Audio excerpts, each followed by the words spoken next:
I used to drive nights for a rideshare app in New Jersey, just outside the city.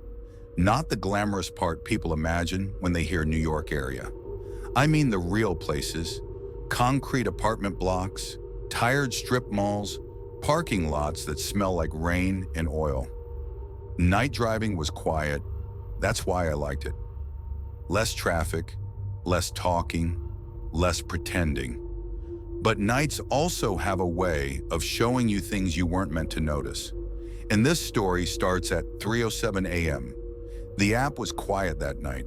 Around 2:40 a.m., I was parked near a closed gas station, drinking burnt coffee and scrolling through my phone. Then a request came in. Pickup, Cedar Heights Apartments. Destination, Industrial District, Newark outskirts. Note, please hurry, I can't come downstairs. That wasn't unusual.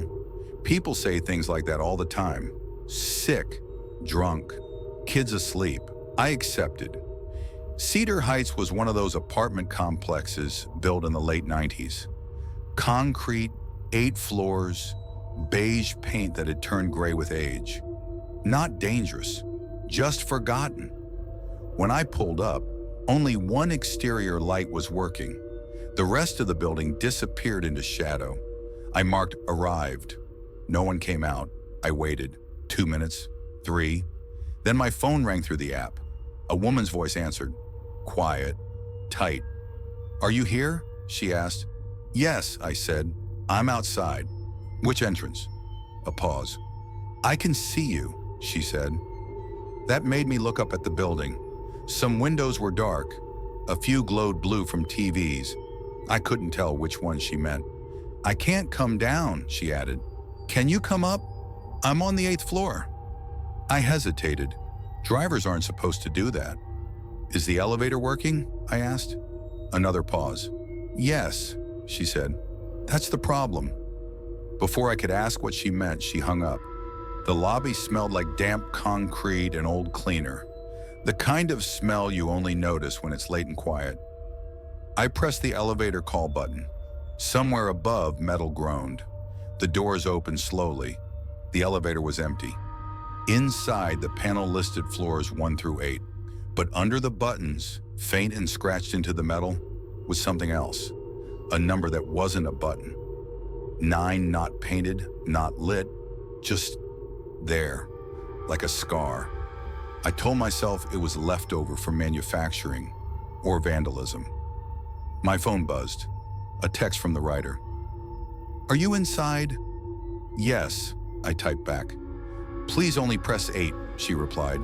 And if it stops anywhere else, get out. I stared at the message longer than I should have. Then I pressed 8. The doors closed.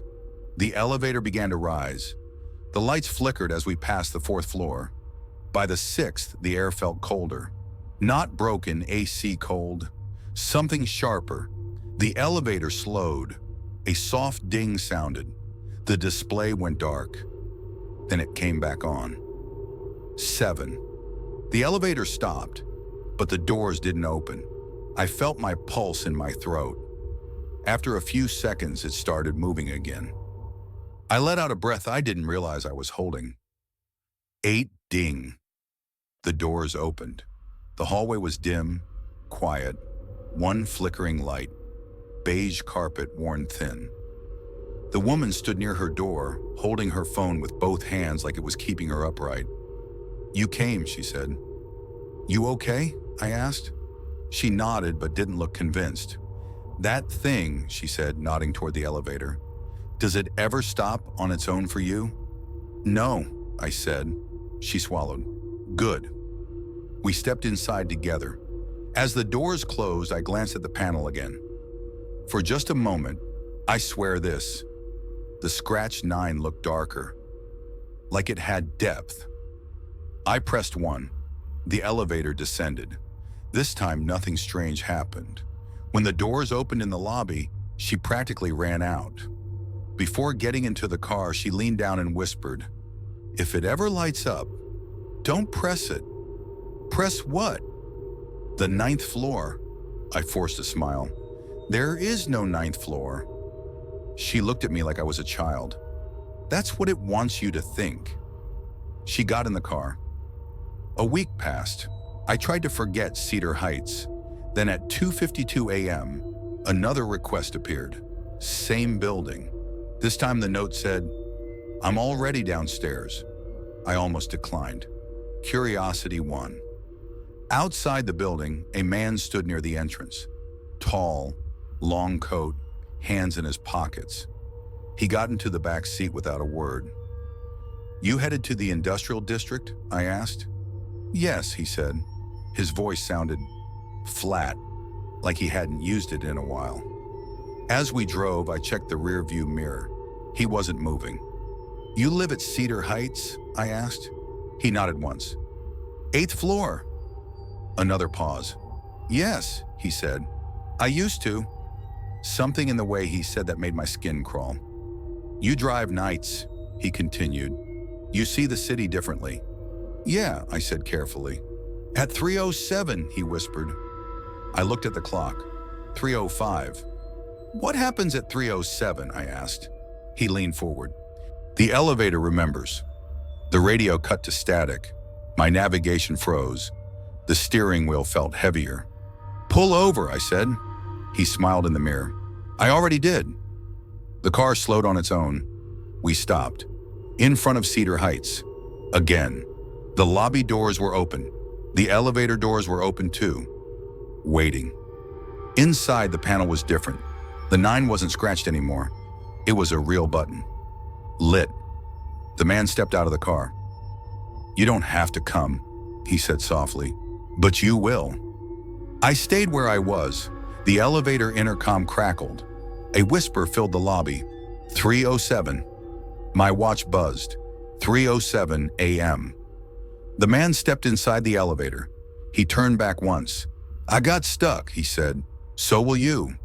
The doors began to close. I acted without thinking. I grabbed my keys and threw them into the elevator. They clattered against the floor. The whisper stopped. The man froze. Then the elevator doors slammed shut. The elevator didn't go up. It didn't go down. It just disappeared. The lobby lights flickered back to normal. The scratched 9 was gone. Just metal. Police never found the man. Cedar Heights management told me there had never been a 9th floor. They also told me 3 night workers had quit suddenly over the years. One had vanished. I don't drive nights anymore, but sometimes in parking garages or hotels I see it, a panel with floors listed, and below them, a space where something used to be. If an elevator opens by itself at night, if the button lights up at 3:07 a.m., don't press it. Some floors aren't built for people.